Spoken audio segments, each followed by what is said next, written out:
12th Asia Pacific Forum for Sustainable Development. And we would like to thank very much SCAP for accepting and selecting our event, SCAP and SUDIP in particular for their kind support.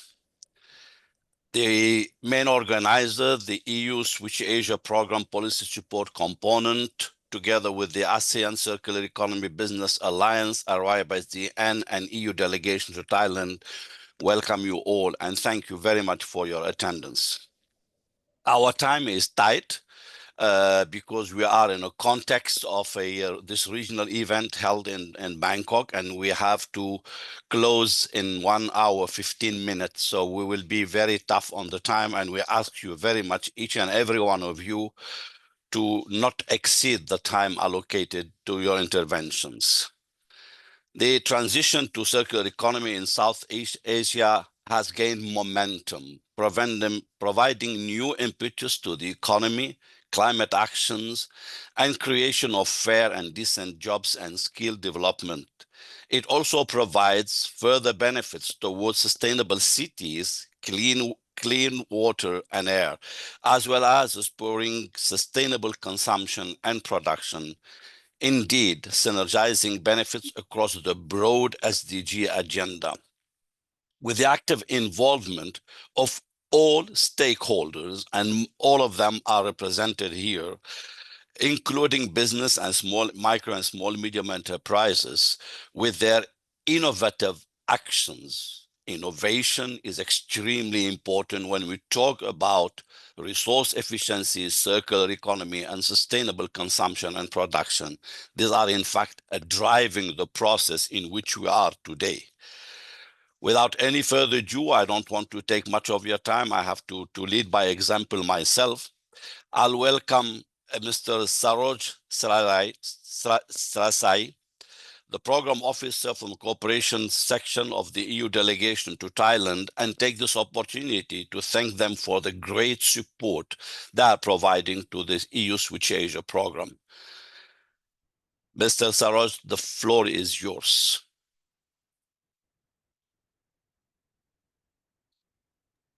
Yes, good morning. I hope you all can hear me.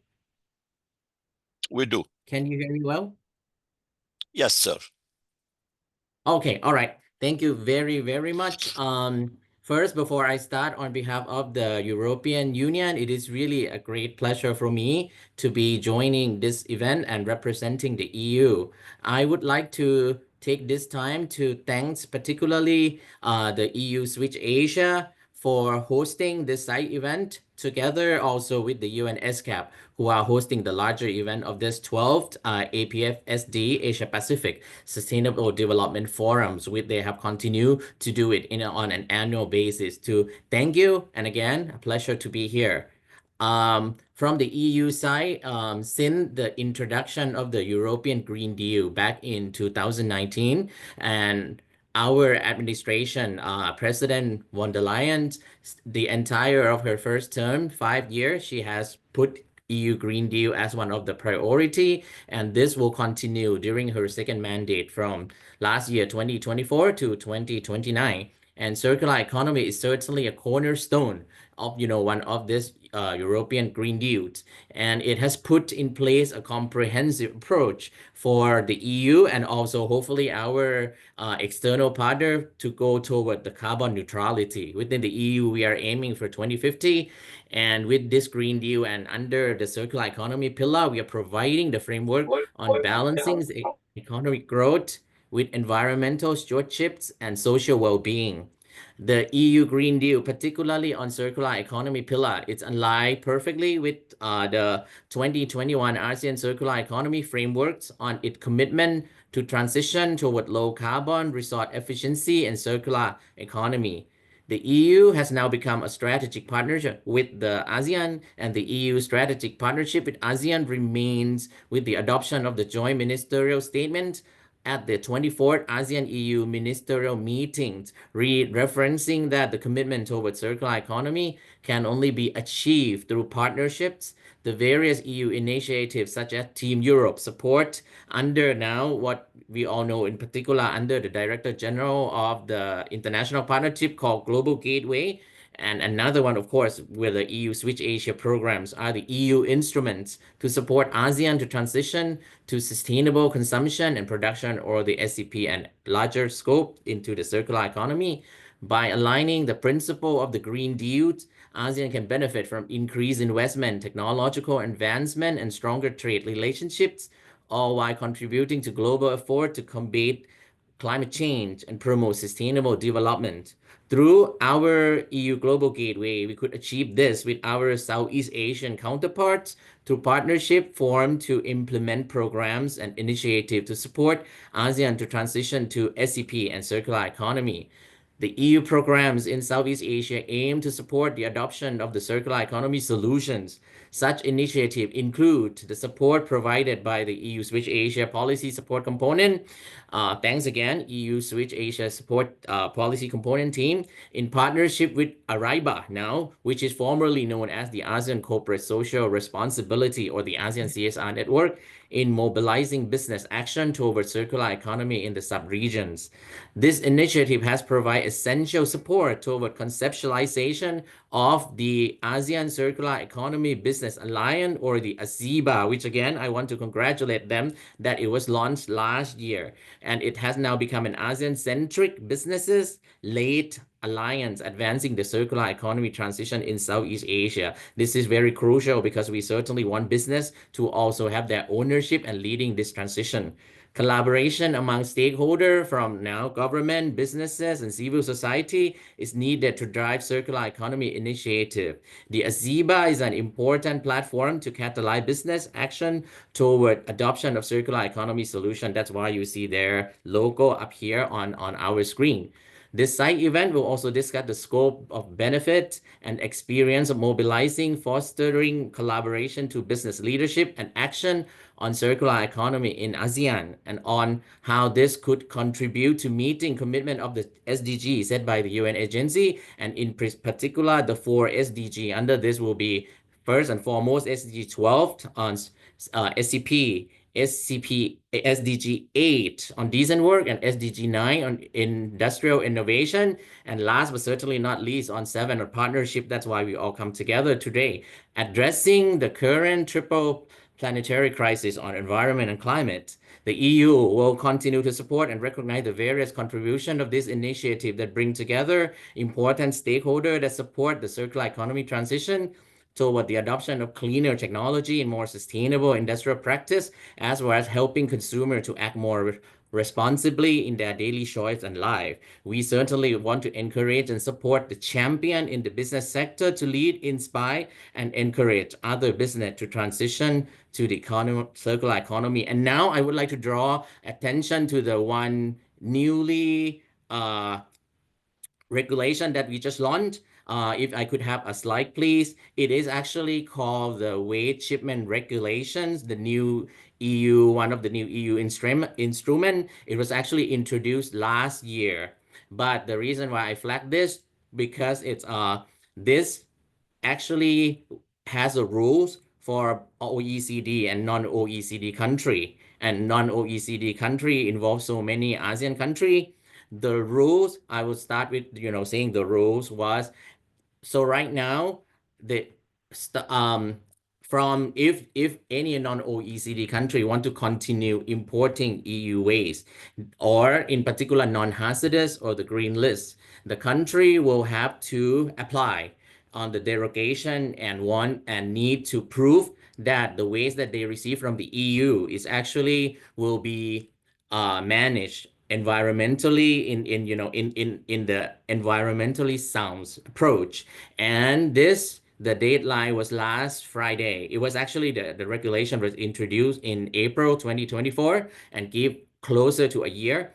From last Friday, 21st of February 2025, it's a deadline for country. And what I have heard, Thailand Philippines, Indonesia, Vietnam did submit the application that they want to continue importing the waste from the EU. And I have also heard that Malaysia had an intention, but I have not yet get a formal confirmation on Malaysian submission. But again, that was 5 out of the 10 ASEAN country. So I think this is again one of the things that I think EU and ASEAN will work closely, and I'm sure Switch Asia will you know resource efficiency through also ASEBA. I think we can all work together closely on this. So really, I think all of this will not only apply to the government. The government is the one leading the country, sending the application, but it's actually the business, the exporting company who will have to, you know, use the obligation under this, and it's the exporting company from the EU side to have to follow and to make sure that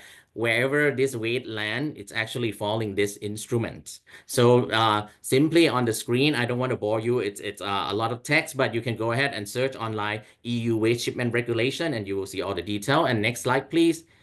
And just to summarize that, this is fall perfectly within the context of both EU and ASEAN in such a way that the benefit certainly will be reinforcing what Switch Asia has actually been doing for, you know, now just in that third phase.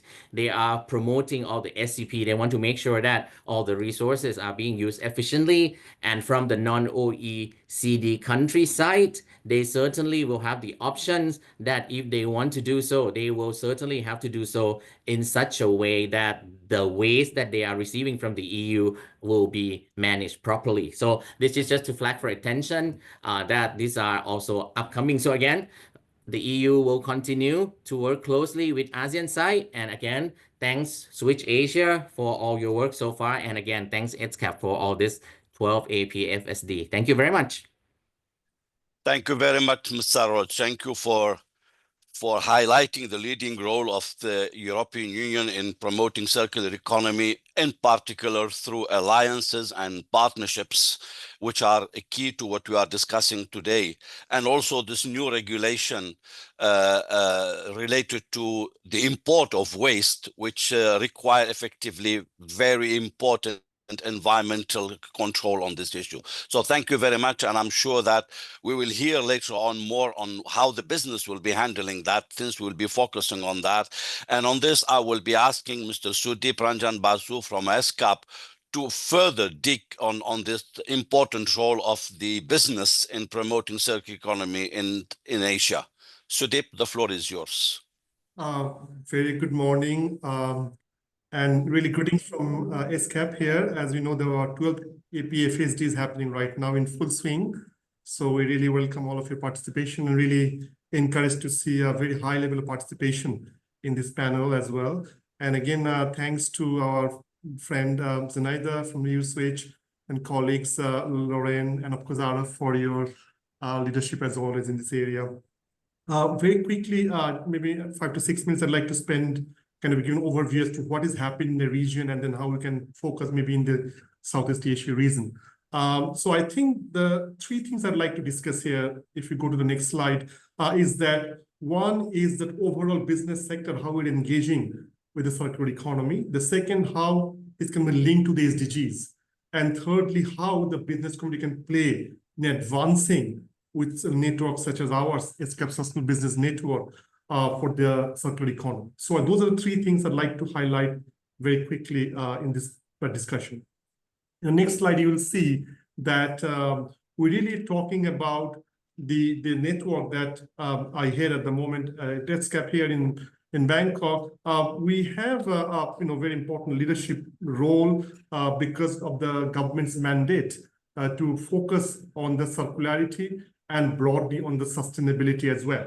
If you go to the next slide, you will see that we have a lot of very well-known business leaders in the region who are actually representing in our network. And we have 5 thematic areas. And very importantly, one is actually on circular economy. And the CSO of Indorama Venture Limited is actually chairing this task force. So I think this is a very unique kind of setup within the UN system, based out of here in Bangkok, to really provide that kind of leadership and to work with the business sector. If you go to the next slide, you will see broadly the strategy that we'll undertake. because at the end of the day, we're talking about the SDGs, and circular economy is one of those instruments that we like to use through the SDGs, 8, 9, and 12, of course, 13 and 17. And at all different levels, we try to engage our ESBN network and to ensure that there's a harmony and synergy across the sustainability. And especially when we talk about circular economy, we're also following similar kind of synergy as well. In the next slide, next two slides, I want to kind of focus on kind of broadly what we're looking at in circular economy from the business point of view. I think we're talking about kind of few principles, right? One is to eliminate waste and pollution, circular products, materials at the highest value, and regenerate nature. I think broadly the three areas that we'd like to kind of share and focus and take to the next level. In the next slide, you will see that we'll try to also sort of, underscore the importance of going beyond interest to action. I think this is where, we are making a difference with business involvement, especially looking at the interest at the global level. You talk about the action, especially the business angle, looking here in Southeast Asia, for example. And thirdly, as you mentioned, the SDG 9 and 12 and 13 is where we're really trying to understand and focus how they're integrated with circular economy. And finally, and more importantly, the business leadership. I'll show you in a minute as how many of the companies are taking a leadership role in our region, including here in Southeast Asia, to really focus on the issue of circular economy. The second set of issues that I'd like to discuss in the next set of slides is on really the issue of SDG acceleration, because we just launched a couple of days back our annual SDG progress report, and as you'll note that the situation is quite grim, because only by 2030 we can only achieve of maybe about 14% of the goal. So this is really, I think, quite a significant setback to us if we continue the current trend. But one good news, Arab, you'll be happy to note that the SDG 9 had made the greatest progress in the last 10 years. I think we need to really use the SDG 9 because wherever we find gains, let's multiply it, accelerate, and to kind of connect that with sustainability, with circularity. I think that is going to be, the biggest message that is coming out from our APFSD this year is that wherever you see progress, let's work towards that and make it to the next level. The one slide after this I'd like to focus on is to understand the comparison of our region with the rest of the world. Again, you will see that there are some of the areas we're really quite well. Look at goal 9. I think that is where we need to really, even globally compared, we're doing quite well. So we need to really, emphasize it and look forward to, in a way, to kind of bring the business engagement in that particular conversation. That kind of the message we'd like to share in this conversation as well. And finally, the other two slides, I'd like to kind of quickly focus on one issue is that at the end of the day, when we talk about the business sector, we're talking about growth, profitability. We cannot ignore it. So we need to also understand what is happening in the region, what is happening in Southeast Asia, and broadly in the world. I think that factoring the overall economic outlook would be something very important for the business community to understand, even looking into the issues of circularity.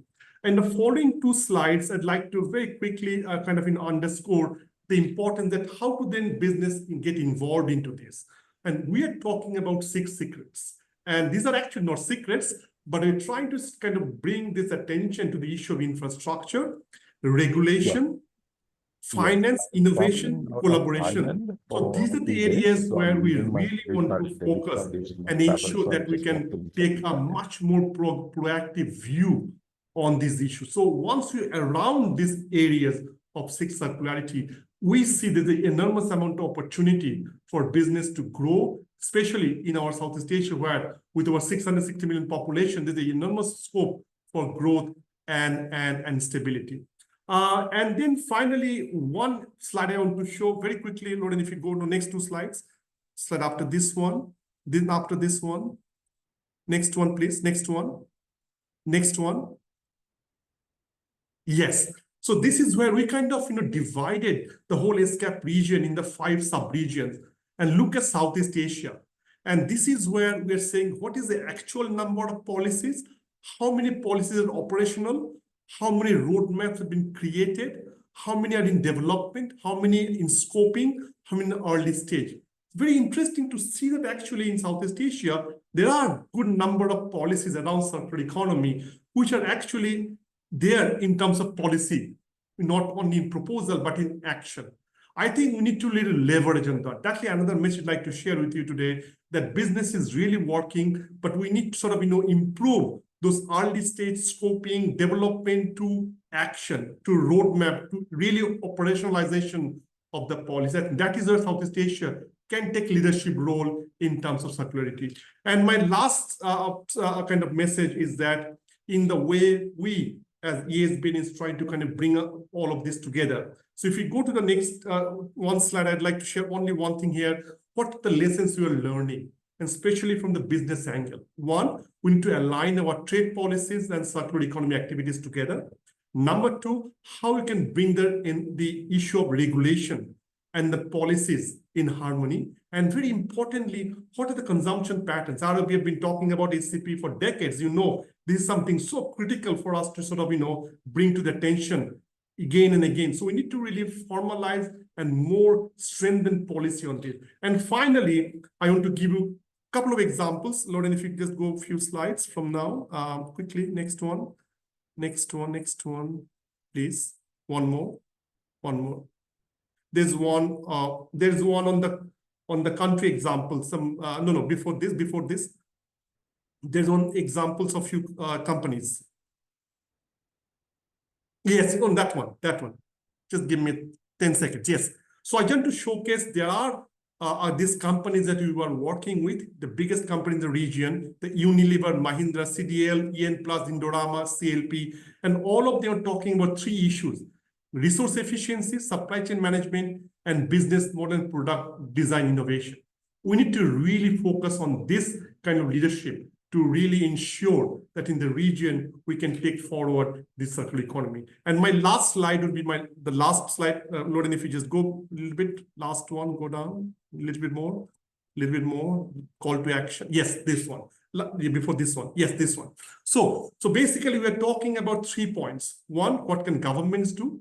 What can business do, and what we as ESBN were trying to do. I think for government, I think most important is creating a level playing field, the opportunity of circular economy. That's number one. For businesses, we really want to see how systematically we can do diagnostics and create synergies across different value chains.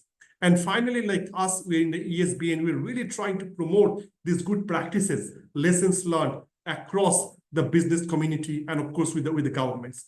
With that, I thank you.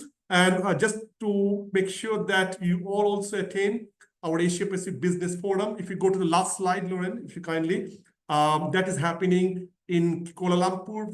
Last slide, go down to last slide. Yes, so this is happening in Kuala Lumpur, 9, 10, 11 April, our Asia Pacific Business Forum. So there'll be a session on circular economy. So please join, because we really want to bring these ideas together and finally forge more action towards it. With that, Arabai, thank you and colleagues for your time and your sincerity. Thank you. Thank you very much, Sudeep, for joining us also in a period that is extremely tense for you, because it's the period of the regional event, highly attended, and you have many events. I'm not sure you will be able to join us, to keep us with us. But I want to highlight this important element from the beginning, on which you really insisted, the importance of public-private partnership, the different levels of governance, and the interest for moving from the concept to real actions to ensure that we effectively can deliver through the business leadership.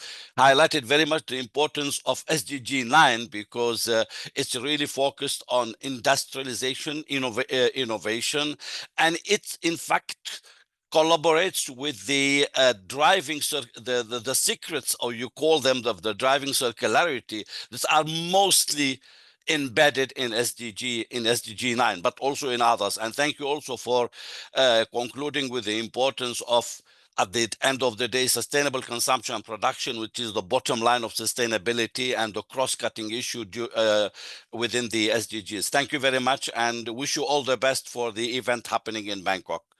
Thank you. Let's now move and deepen even further in the role of the private sector. I'm calling in Dr.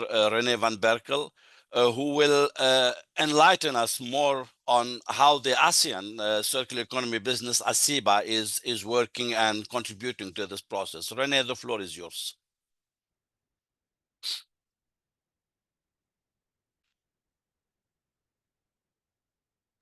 Okay, thank you very much. So I will take it a little bit further forward from Sudeep's presentation. I will really say that circular economy is basically trying to do business with ambitious SDG impact, and I would like to elaborate on that.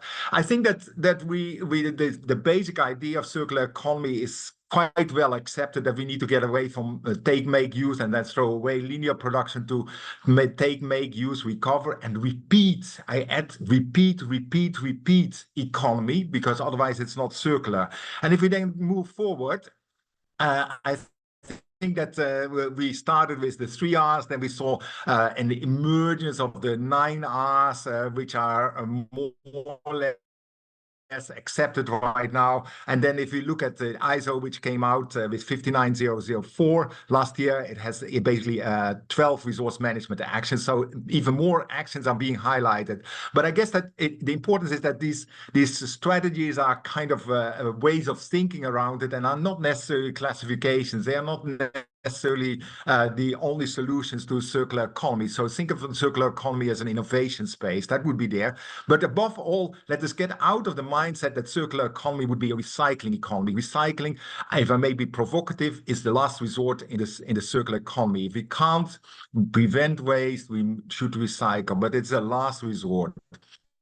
And then, so I think more proactive approach is to see that we need to look at circular economy as a systems perspective. So we take resources into the economy and society, and we release waste into the environment back, and that has impacts on the planet. And the planet, we talk, what also was highlighted earlier by Saroj, climate change, waste and pollution, nature and biodiversity, and they're all driven by for 60 or more % by the use of natural resources. And what we want to do is basically cut out these streams, so that the circular economy is concerned with bringing both these net inflows and net outflows of materials, energy, and water to as close as possible to zero. So zero out waste, energy use, and achieve the sustainable use of natural resources.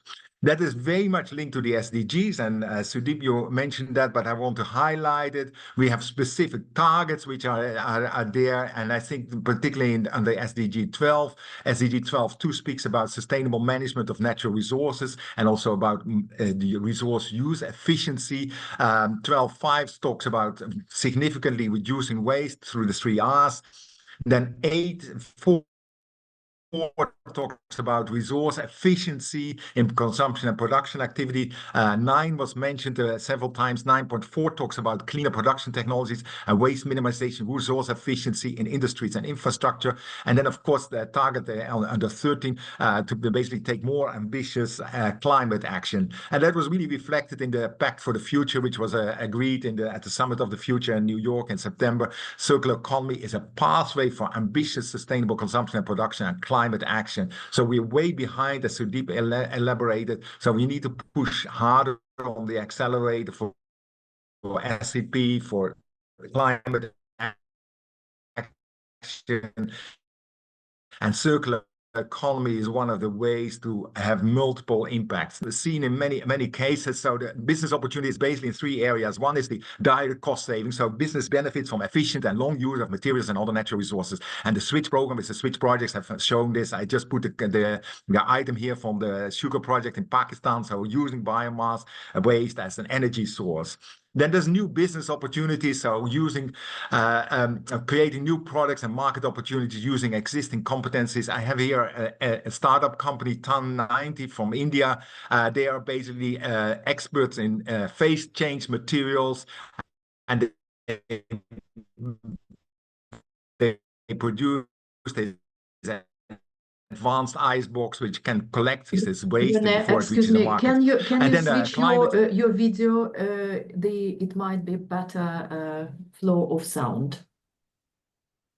Okay.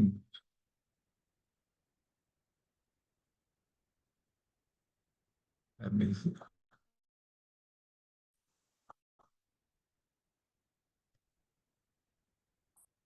I mean, I'm out. You might want to help, please.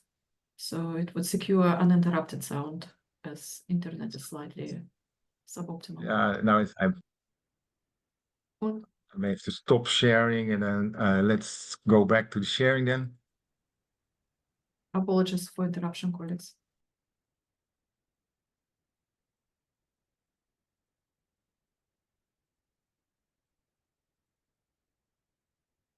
Okay, so I spoke about circular economy as this bigger idea of natural resource management, the systems perspective. But if you then go to business, they say, it sounds great, but what do we do on Monday or what do we do this afternoon? And then it's really a question about what is the purpose of circular economy? What's the scope? What is the rationale? Why is an issue for business? What are the means? And what is then the development benefit for it? And that is why with the switch policy support components, we came up with these guiding principles for business action on the circular economy. And it's basically 5. The first one is saying that in terms of the purpose, it's really to try to address the triple planetary crisis. And the root cause for this is excessive use of natural resources. So we want net zero for climate, nature and environment. So pollution, nature and climate. And then we say that we need sustainable management of natural resources. We can do this by resource circularity. So that's closing material loops and water loops, energy loops, using materials efficiently. And that includes also using them longer and then substitution to natural materials to renewable energy. Now we say that this is also a rationale for business. It's just a business case, but there's also the responsibility of businesses. So we talk about a responsible business. It's business taking responsibility for the impacts of its activities on environment and society, and that includes how you design products and how much waste and materials are being used in that. Then in terms of the means, we are moving towards ideation and co-creation, saying that we need innovative products that are co-designed with value chain partners. And of course, we are saying in terms of net benefits, we start with an environmental lens to look for opportunities, but we want the opportunities which also benefit society and the economy. And let's be honest, anything we do for climate is an investment in the future, is cutting future costs. So what we have done is to try to develop business cases to support this trust, and these are now online. The 78 online. You can see them there from Cambodia, Indonesia, Laos, Malaysia, Philippines, Thailand, Vietnam, and more are to follow. So each document is a specific example. Some are large companies, some are startups, some are family businesses, quite diverse. So the 78 are here from the countries, and we see different sectors. So fashion, environment, building and construction, agriculture. So if I just take a few examples from Indonesia, for example, there's Great Giant Foods, which is a banana and pineapple grower and processor, and the food processing waste is used as animal feed, and also bromelain is extracted, which is a pharmaceutical. And then they reuse and recover and use biogas and organic fertilizer from manure, and then improve efficiency of use of water and farm chemicals and packaged with recycled materials. So it's really a symbiotic system between the different business units which they have. Then I have Wege, which is a company that does this prefabricated, pre-fitted modules, which are able to be stacked and then build buildings, and you can lightweight the building. You can get to 70-80% weight reduction of buildings. And you can incorporate recycled and renewable materials as basically as fillers between the concrete slabs. And what is also possible, these buildings can be disassembled, can be moved to different places, so you can reuse and repurpose an entire building. If I take some examples from the Philippines, the Cemex, and they're doing this not only in the Philippines, but also elsewhere, reuse of slags from the steel sector for lower carbon blended cements that can be manufactured. Then use of municipal and other waste as alternative fuel, so some fuel substitution, advanced waste heat recovery, and advanced water efficiency to improve the overall sustainability. Other example is in the hospitality sector, Pico Sands Hotel. They've done 60% food waste reduction per guest meal, which generates quite significant savings. They did the remaining food waste they compost on site and use in the on-site gardens. They have basically singled out single-use plastics for water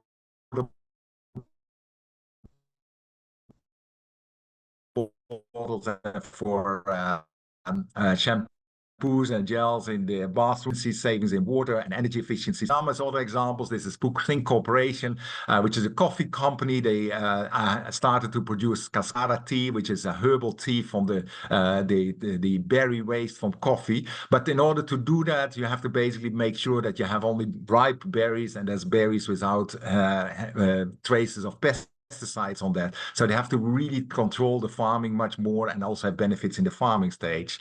And then one other classical example of circular economy is the industrial park, so Namcow, which is also involving some steel plants where residues are being used and they exchange resource efficiency and circular energy efficiency best practices, have a common effluent treatment system, and have done some rooftop solar projects which they share also there.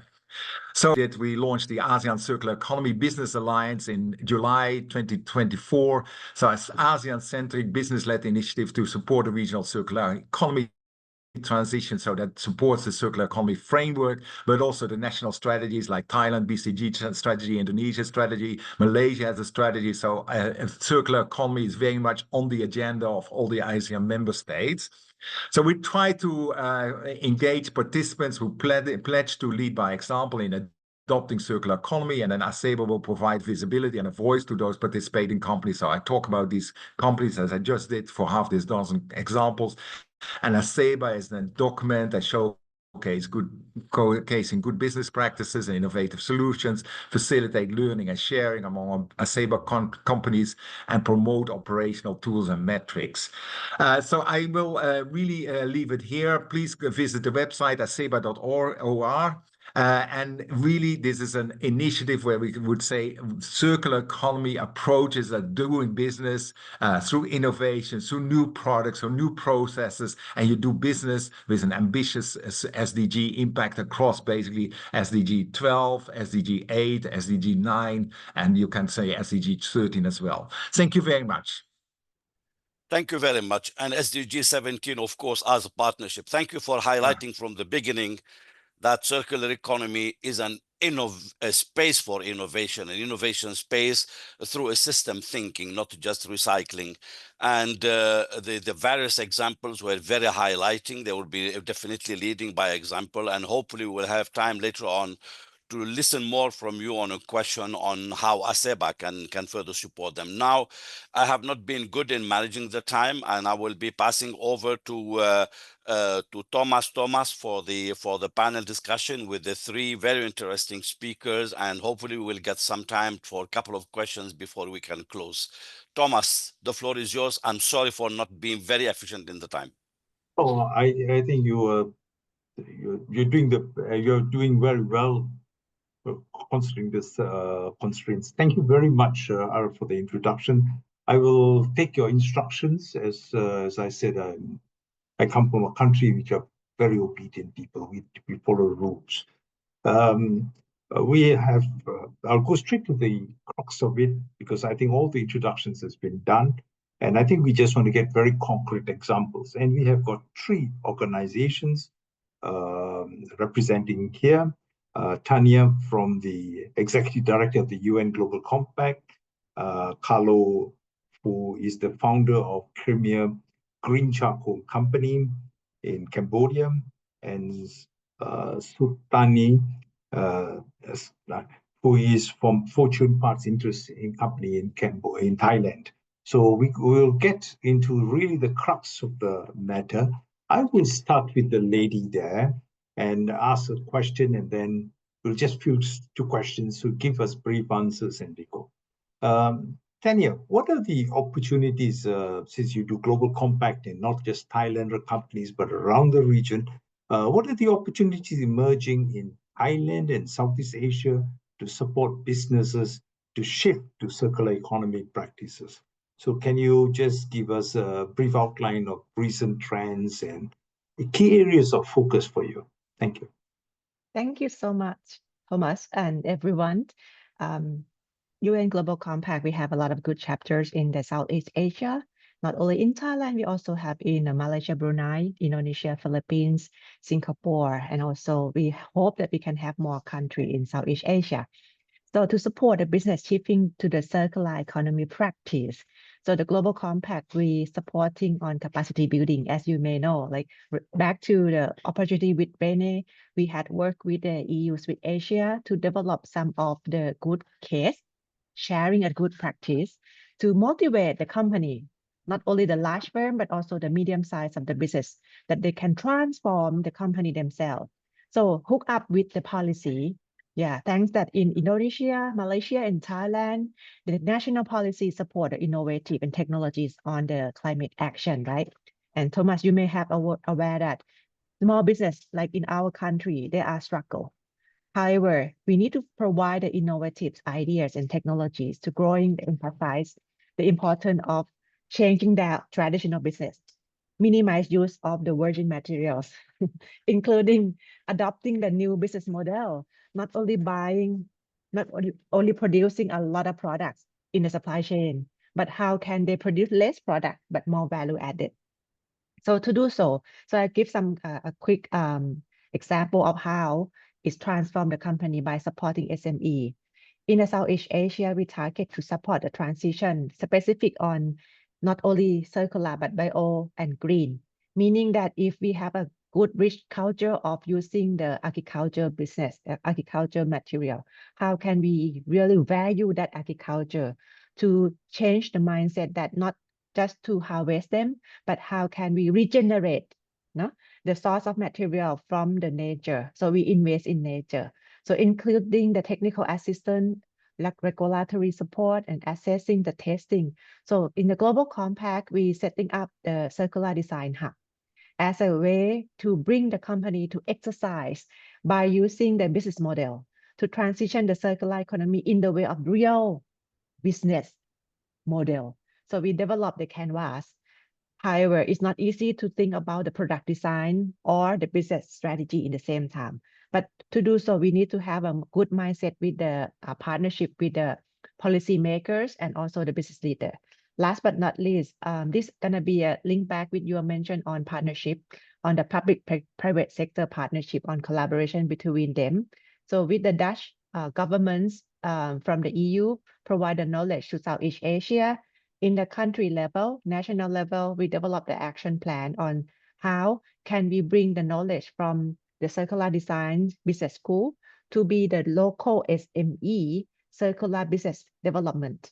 So circular business is not easy by just change the material. It need to review back about what are the new demand of the strategy. So it's going to be a very comprehensive. I will give the example later in a second question about how do we supporting the business toward this raising the ambition to do this exercise together. Thank you, Tanya. In fact, I thought you were already giving examples of how you're supporting business by pushing circular design models, partnerships, and action plan of bringing design to local SMEs. So I will ask you the second part of it is, what is your experience of the Global Compact Thailand on supporting the businesses towards raising the ambition towards SDG commitments, SDG 8, 12, 17, and also 9 on innovation, and all these commitments towards circular economy? It's not easy to get all together, 17. We have our plan together with the UN mean RCO, Resident Coordinator Office, and also the partnership with many of multiple UN agencies to set up the model like inclusive business practice.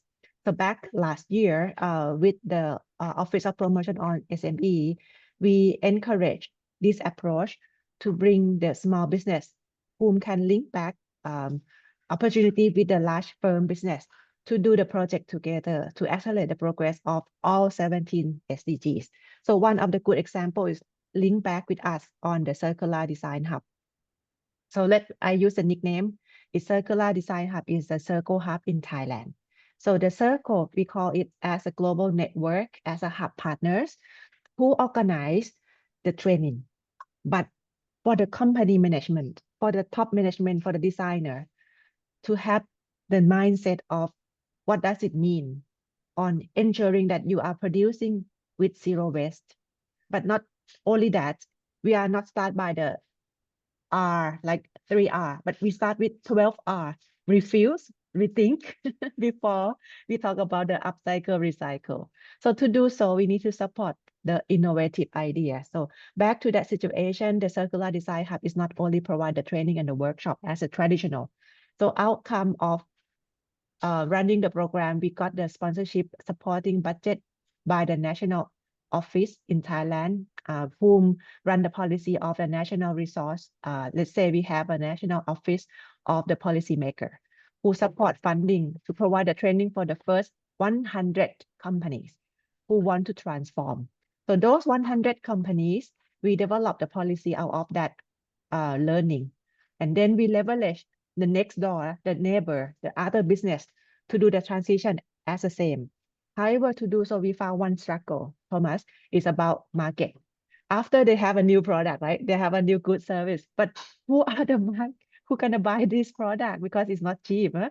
It's not really a simple product. Sometimes it's very advanced, innovative ideas and products. So we're partnering with the Department of the Export, with the Ministry of Commerce, to pledge on the impact to the market. So we call the ambassador from the Department of the International Trade around the world back to brainstorm together in the Thailand to find out where are the places that we need to provide the product and service to. So we need to create an ecosystem, no? Not only the design itself, not only the product and service, but at the end, where are the markets? So with this ecosystem that we are supporting company, so we try to lay out and developing the position that if there are a new company, where should we support? Budget. So we develop the guideline of the finance. If they like to get the finance supporting loan, so how can they get the credit? Let's say reduce the loan, reduce the financing interest rate. If they are doing the 30% of circularity on the material, if they're doing the renewable material and renewable energy, they're gonna get a lot of good discount.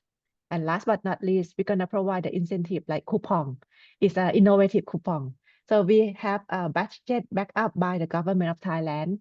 If they like to do the certification of the carbon footprint emission reduction, so it's gonna be a lot of verification costs, like the service fee. So the government also provide a budget to support those companies whom did the good thing and they would like to transition toward the circular economy. And this kind of incentive on market position, we bring them to learning with the EU on what are the new business model. We brought them the new service of the finance to have a good subsidized, and the last but not least, the coupon for the innovative idea. Thank you. Thank you very much. I think you just showed that you have a design center which shares know-how, technical skills, but the technical skills are useless unless there's money available to convert end markets to buy the product. So you're creating the whole ecosystem of trying to build up. So that's and now let's hear from a company, a practitioner, somebody who has taken the initiative to found this company and move the agenda very much. So if you're a founder, you must be passionate about it, and you must have some things built into your DNA. So I'm going to ask Mr. Carlos, who is the founder of the Crimea Green Charcoal Company Limited. Can you briefly also explain your circular practices in your business, the impact it has on your businesses. I mean, in terms of waste management, greenhouse gas emissions, whether you save cost savings, new business opportunities, better skilled, more motivated employees, or what and other things. Just what really has been the impact, and how is yours? Thank you, Thomas, and good morning or good afternoon, everyone. I'll try to tell a story, a little bit of our business, of what we're doing. Basically, charcoal is bad for the environment in Cambodia, as everywhere in the world, especially with growing populations and urbanization. Charcoal made from wood is usually caused for deforestation, and it causes CO2 emissions. It causes the loss of biodiversity, deforestation. It causes land degradation. So basically, what can we do to reduce or even cancel or eliminate the use of charcoal? This was all born with an NGO, a French NGO in Cambodia called GERES. First, they tried to come up with improved cook stoves. Actually, they had a very successful project to have more improved cook stoves that were using less charcoal. But at some point, they said, what if we take it completely out of the equation, the wood charcoal, and come up with a new product? And therefore, the char briquettes. We produce char briquettes from agricultural waste, specifically from coconuts. And the project was successful in the sense they proved that it can be done. But we are talking about circular economy and not so much not about circular projects or about the circular thing. And I think when we discuss here today or everywhere, we put a lot of focus on the circularity, but not much on the economy side, which is pretty hard. It's I think as hard as the circularity part, if not even more in some cases. So, Carlos, could I just just make it as brief as possible? Sorry, I am pressurizing you. It's a good story, but because that's the point. So what thanks. we do is so what I did I transformed it into a business, and the challenge was to make a product not just circular and environmental friendly, but actually a product that people buy. And that's, I think, the most challenging thing. We went from producing 4 tons per month when it started to producing 4 or 5 tons per day today. So we grew 30-fold. That translates into avoiding, up to date, we have avoided over 50,000 tons of CO2 emissions, almost 1,000 hectares of forest saved from deforestation, thanks to the replacement of unsustainable charcoal with our sustainable product. And we employ 45 employees. And I think the nicest part of the story is this was in 2012. We are not in a startup anymore.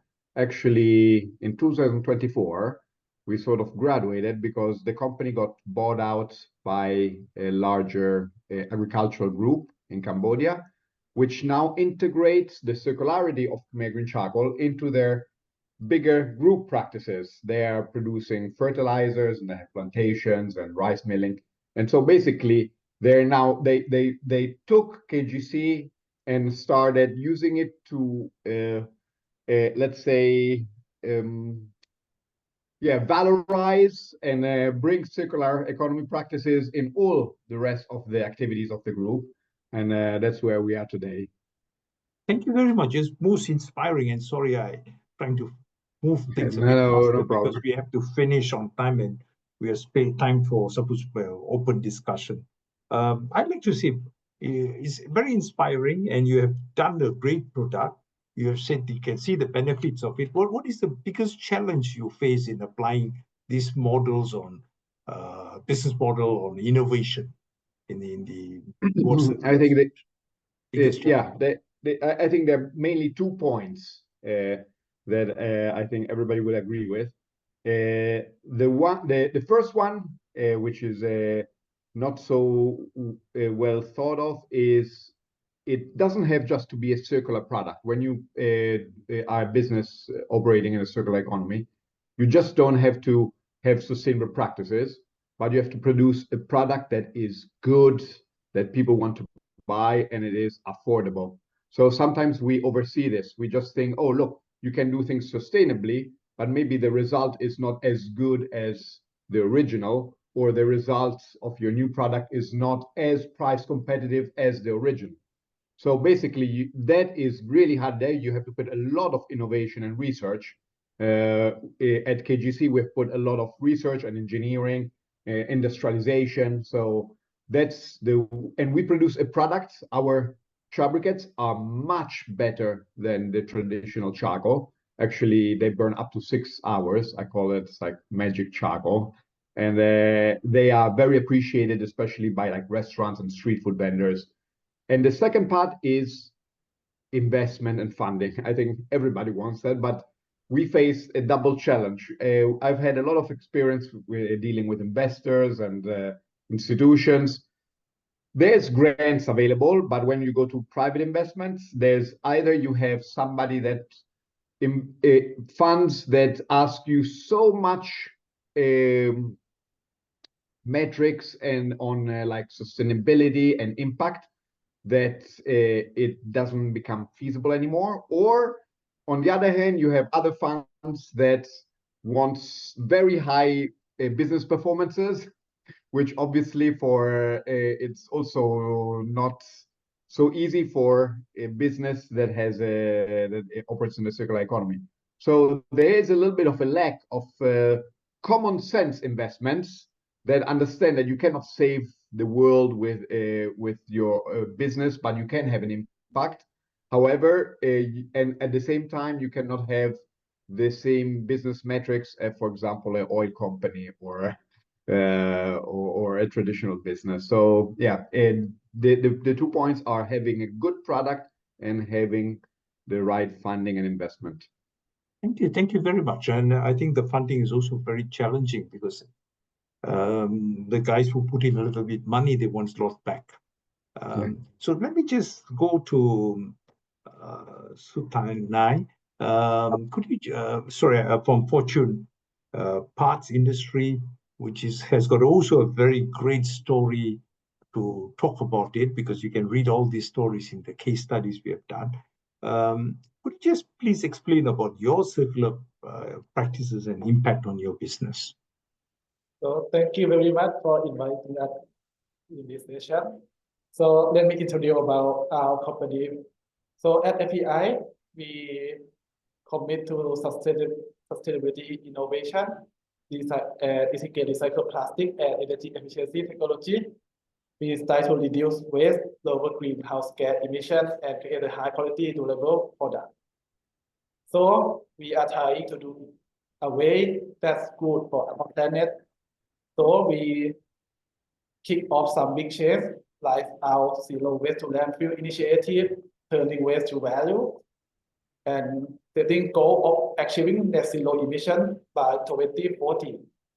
And we also use circular economy management system in our company. So our idea is to use 7R waste management system. For the first thing we do is replace material that aren't sustainable with better, more eco-friendly option. When that's not possible, we aim to reduce how much of everything we are using. We can reduce it. We look for the way to use what we have, or we will recycle as much as we can. Thank you. So we even go to step further by repairing product, make them last longer, the manufacturing part that left, and we make sure that no waste left over, we recover and use it as raw material in water industry. Let me tell our story about our circular economy initiative. At FEI, we partner with author to take chromium sludge and turn it into pigment in painting, glass, or ceramic industry. And we are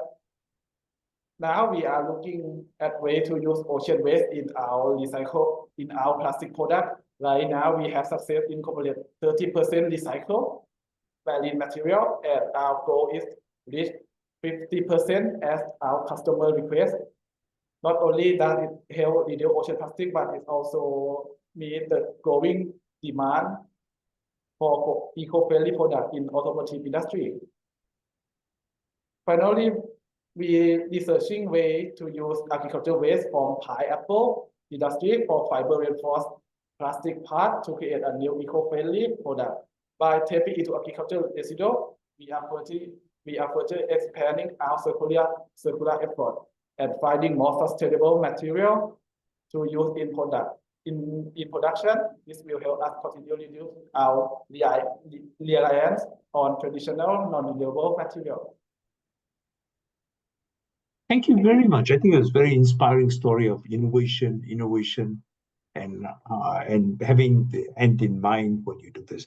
What was your biggest challenges when you were trying to do this? So for our challenges, the key challenging, I think one of the biggest challenges we face at FEI is developing innovative manufacturing process that can work recycle and low carbon material, but still deliver the same standard and quality as customer expect. It's not just about using recycled material. It's about design our product in a way make them easy to break down and reuse when they no longer need. But of course, we need to make sure that all these changes don't mess with the performance of the parts. It's like a tricky balance. Another challenge is working closely with our supplier and other partner, make sure we are using sustainable sourcing and setting up effective reverse logistics system. This means creating a way to back users part, recycle them, and then send the material back into the production process. This kind of system doesn't just happen on its own, and it takes a lot of cooperation with others who are also committed to sustainability and getting all these moving parts aligned. It's not easy way. One challenge we face is making sure our employees have a right skill and knowledge to work with sustainable material. New manufacturing process is hard to find specialists in the field, so we invest a lot of training and upskill our team. It takes time and effort, but it's important for building strong culture sustainability in our company. Lastly, I want to tell you that we have to make sure that our sustainable products are still affordable and meet customer expectations in terms of price, quality, performance, and product need to make from circular material like marine waste, plastic, or agricultural waste. Sometimes it comes with a high price tag. We need to ensure that cost doesn't go up while still making sure our products are top notch. And it's all about making sustainability work economically while keeping our customer happy. Thank you. Thank you very much. I think the two business examples and the many more that has been recorded in our website shows very clearly that you had the big idea in your mind and there's a lot of innovation that went to make the product which is affordable. Nobody wants to pay more for, even if it talks about quality, but also the quality is better and which is worth even you have to pay more. And also you have to train your people, get them on board to deliver and have partners to deliver that as well. You can't do it on your own. Eventually, it's still needing investments, which is a big challenge, getting the product and providing the whole thing. And there was also example of Global Compact and other organizations, including Switch Asia, who is trying to support this movement and to create an ecosystem, an eco-environment that will make these challenges easy to overcome. On that note, I got some questions, but I think to respect time and to respect Arab's instructions, I pass it back to him to manage the open discussions. Thank you. Thank you all of three of you for your great contribution and presentation. I wish you great success in all your endeavors. Thank you. Thomas, thank you. Thank you very much.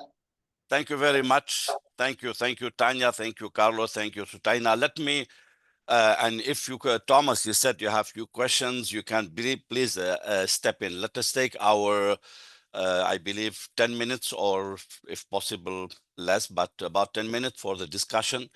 Unless there are some questions from the participants, I have not seen there. If Nyarat and Lauren can enlighten us. Otherwise, I will come myself with question, and I will start on the selection back. I will go back from what Thomas started, and I will start with Sutaina, since you are still there with us on that.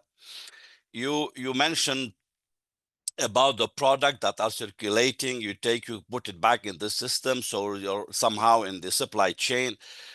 Can you tell us how much are you really focusing on the waste minimization, not just recycling, but really the waste minimization? And how difficult is it for you to access funding at the level of your enterprise, to access funding from outside? Could you please give us just in 1-2 minutes some enlightenment on there? So we instead of just recycling the material, we also recovery heavy metal from hazardous waste and send it to our partner who want it as a raw material, such as in painting industry, ceramic industry. Since heavy metals such as chromium is one of the very important raw material for creating a painting, and for the funding, actually we have good support from the government of Thailand, from the BOI. We have tax incentive and funding for our project in sludge recovery heavy metal, and now we are working with research institute and government institute to research on what we can do on sludge waste from wastewater, our wastewater treatment system. So yes, I think it's quite challenging, and sometimes it also be about benefit for the funding when we apply circular economy in our company. Thank you. Thank you very much for the additional information. Let me move now to Carlo. Charcoal industry is known to be at the beginning extremely polluting, but you are coming with a green charcoal process. How much do you measure the reduction of CO2 emissions, since it is very much related to climate change? And what type of impact do you have at the local communities in terms of improving their livelihood and providing them with jobs? Okay, yeah, I know it's when I say we produce charcoal, people don't understand how it can be green, but charcoal is biomass. And the secret about biomass is to have sustainable biomass or unsustainable biomass. When you cut forests, that's unsustainable biomass. When you use, for example, agricultural waste like coconut shells, that's sustainable. And we measure all, actually we have an ISO 14064 certification, which is the certification calculating and measuring the emissions of your activity. We have also carbon finance, which so carbon credits, which certifies our CO2 emissions and CO2 emissions reduction in that case. And in terms of impact on the activity, on the community, I think what I like most about our business, not only that we provide jobs or we provide cooking fuel for households, but mainly cooking fuel a lot for street food vendors and local restaurants. And so when a street food vendor, which is very much pays a lot of attention to his pocket and not so much to the environment, and he buys your product, I think that means really that your product is better for his own business and for his own livelihood, because basically they're using your product to cook, which provides livelihood to them and to their family. And so I think that is the best indicator to see that you have a product which is really better than the traditional unsustainable charcoal in terms of quality, while we have all the formal certifications in terms of CO2 emission reductions and deforestation with UNFCCC methodologies and CDM methodologies and ISO, which certifies the other part. But as I said, I'm very proud about the certification we get back from our customers that trust our product to actually create their livelihoods and get their livelihood, their income. Thank you very much. Important for us to see how you link it to the livelihood and still making good business. Tanya, Global Compact is always seen at the beginning as dealing mainly with the big companies, which was the region at the beginning, and then it expanded progressively in supporting micro, small, and medium enterprises. Your circular design hub is very interesting, but you said yourself, you have then to look at the market. How do you make sure that the product that you will be designing for circularity will access to the market? To what extent your system supports the access to the consumers? How much do you have a mechanism to inform the consumers in order to educate them about the new products so that in the market you can induce them to buy, to select this product that has been eco-designed? Thank you. Let's see in the macro level, because we developed the policies with the government of Thailand and the Ministry of Commerce on how we want that circular business in terms of the products and services. So when we developed the policy of the biocircular green 5 years ago, we also link back with the value in the market. The government of Thailand think about the GDP driven by the circular economy is about 3%. It's very huge, right? Then they have a campaign to educate consumers, not only by the business individual themselves, that is not easy. So as a macro level, like we think about campaign to have like the open trade, but the government of Thailand with the Ministry of Commerce, they use the concept of the good product should be the biocircular green products. And they have developed the green procurement system to endorse that the government spending start by the government-owned procurement system need to buy the product from this list on the biocircular green product list. You can imagine if those kind of the company, they try to apply the circular business model that they have reduced the virgin material, they use the upcycled material 30%, use renewable energy 30%, they should award the business, right? And get the incentive to be kind of the winner in terms of the business deal. So this is going to be a prone of supporting broader transition toward the circular economy by a macro level. So in a micro level with the individual consumers, with the trade. So the Ministry of Commerce, I remember that they have a campaign year by year. It's about 3 years ago with the Department of Export to do the international trade. When we have an APEC, APEC we call the economic zone for the Asia Pacific countries, like 21 economic zone. They have an adopt of the Bangkok goals in the theme of APEC. Agreement on that 21 economic zone or 21 countries to support international trade of the biocircular green products. So they promote the circular design and helping business transition by bringing them to do the expo, exhibition, and trade show. So that's going to be a very good induce, no? Not only by the individual companies, but as a trade fair, they try to educate consumer through the campaign in the trade exhibition. So they had the forum like in Germany, London, and even in Paris, that what should be the good design for the business? It must be the circular design. Thank you very much. Thank you for this additional enlightenment. If we have time, I can come back on other issues. Let us now continue and move to the same round back to René. You presented very clearly how the circular economy is really about innovation space, and so on.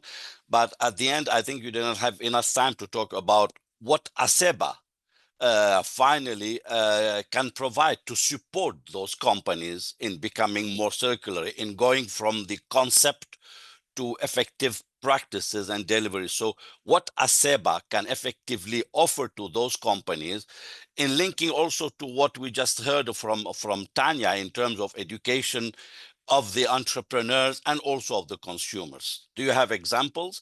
And the second one, because you have had a long presentation, what lessons can you take from the different cases in order to accelerate the implementation of circular economy? Yes. So I think that ASEBA is a limited initiative, and it works basically as drumming the tambourine, so mobilizing people by inspiring them. That is our main mechanism, and we can't enforce. We don't have we are a voluntary initiative, so that's there. So we try to, and we see this already happening, that by connecting the businesses, by sharing the examples, companies are seeing that, oh, Joe or Jack did this, maybe I can do something similar in my business. And that is really what we would like to do, to say that we're inspiring, tearing down this big concept of circular economy. This means that next time I buy new equipment, I look for something which is energy efficient, or I redesign my packaging with just 2 layers instead of 4. And those kind of things we would like to bring to people, so that they get started. They start to circularize rather than become straight away completely circular, but that they start the transition journey. And I think that what we're doing, we are doing webinars, we're doing training, we're having a launch here in Cebu. That's where I actually am, in the Philippines, on a Friday. And we are also trying to come up with some operational guidelines to try to say, how could you then as a company approach this with these 5 guiding principles? What could be steps forward to moving towards the circularity agenda? I think that, we will continue to work with these business cases. I mentioned 78 that we have right now, but there is more coming up, and we are also looking for Myanmar, for Malaysia, and for other countries, so that we can really be ASEAN-wide, because we have so far focused mostly on the 5 countries, but we need to cover all 10 to be valid for ASEAN in that sense. If I look at all the examples, then I think that what is interesting is that we see innovations which are driven by a combination of new science in a sense, and advanced science in that area, but also applying traditional knowledge and technology and traditional wisdom in that sense. Because we didn't focus on that so much because there's so many examples. But if we see in regenerative agriculture, then it's just about agronomic practices which farmers knew for long times, but sort of have forgotten and improved that. And I think if I may interpret Carlos' words as well, with charcoal, we have to bring in the traditional science on how charcoal was done, and new engineering insights to bring us new technologies which are more efficient, which are higher quality. So it's this bridge. It's not just high whiz-bang technologies, but it's a combination of the issues. And I think in the framework, we set these 3 strategies of circularity, efficiency, and substitution by renewables. We see at enterprise level this comes together. So if I take Fortune Parts, you are looking at recycling plastics, but you're also looking at efficient machinery, so making the same parts with less materials. And you're also looking at using bioenergy and solar power on the rooftop. So it's the combination of these strategies which then delivers a business case. So these are some of the lessons which we're trying to push, and we are also working with the ASEAN Business Advisory Council to try to articulate these more profoundly as an input to the ASEAN and to the initiatives which are there from the EU to also support circular economy policy in the ASEAN region. Thank you. Thank you very much. Thank you. I will not attempt to summarize all what we have been talking about, because I don't want to encroach on the time of Zenaida. We have already exceeded the time, and she needs to have her 8 minutes for that. So we will be exceeding in total by more than 15 minutes. So thank you all. Thank you very much. Thank you for your interest in circular economy, which is very much linked to sustainable consumption and production and resource efficiency, which are the raison d'etre of the EU Switch Asia program. Zenaida, the floor is yours. Thank you very much, Arab, and I promise to be as quick as possible in order to minimize your time. Extremely productive, by the way, with us. So as we conclude this discussion today on advancing circular economy actions and synergies in Southeast Asia, it is important to recognize the critical role of circular economy in achieving various SDGs. I'm bringing us again to the whole foundation of this discussion. And what is important is that circular economy is really bringing together the issue of material and issue of climate through whichever SDGs it is being articulated, primary, of course, through SDG 12 and SDG 13, but we, of course, look at it from the perspective of the SDG 12 as we are talking about business. So circularity is central to those commitments under the SDGs, and ensuring that material resources and production processes are optimized to reduce waste, lower emissions, and support climate resilience. We all emphasize today that a circular economy is beyond recycling. It is quite important statement. It is a system approach that has to focus on minimization of materials use in the production consumption cycle and minimization of waste. And it is about systematic approach that requires strong focus on innovation or innovations that include new ways of addressing markets, ways of defining quality, ways of developing new relations with your suppliers, your customers, your financial institutions. Tanya, Carla, Satani, and Renee have been talking about this in particular. The importance of circular economy is clearly reflected in the Pact for the Future, which highlights the need for fundamental shift in economic models to tackle sustainability challenges, to promote sustainable production, facilitate just transition to low carbon economy. So this is really, really interesting that circular economy is positioned between material consumption and issues related to material, whether it's addressed through the material which is primary material or secondary material, which currently we call very often still waste, and the climate. And this global recognition underscores the urgency of scaling up the circular actions to transform industries and markets. Thank you very much, Tanya and Carla, for bringing this forward towards more resource-efficient, climate-smart pathways. And so through Switch Asia program, circular economy principles have been actively promoted via grants, project and technical assistance, supporting governments, business, regional organizations, stakeholders in their transitional effort towards circular economy. One of the key initiatives, of course, has been with you today, ASEBA.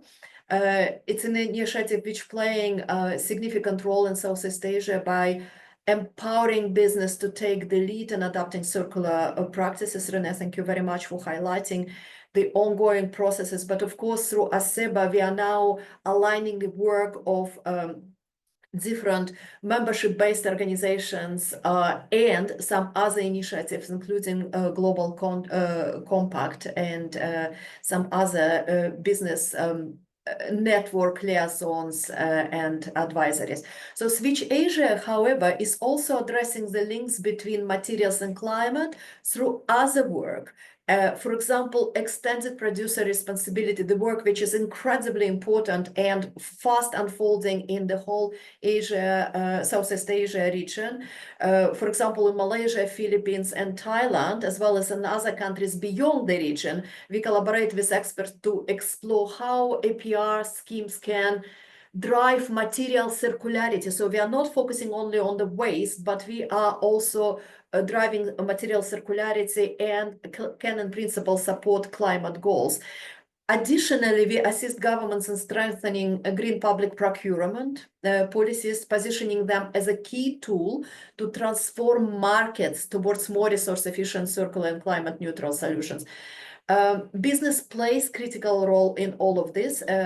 Tanya informed us that Global Compact in Thailand, for example, working already with government to focus on upscaling business actions in the areas where progress is accelerated. But we need more systematic way to secure the markets of those circular products, which is clearly required. Colleagues were talking about this.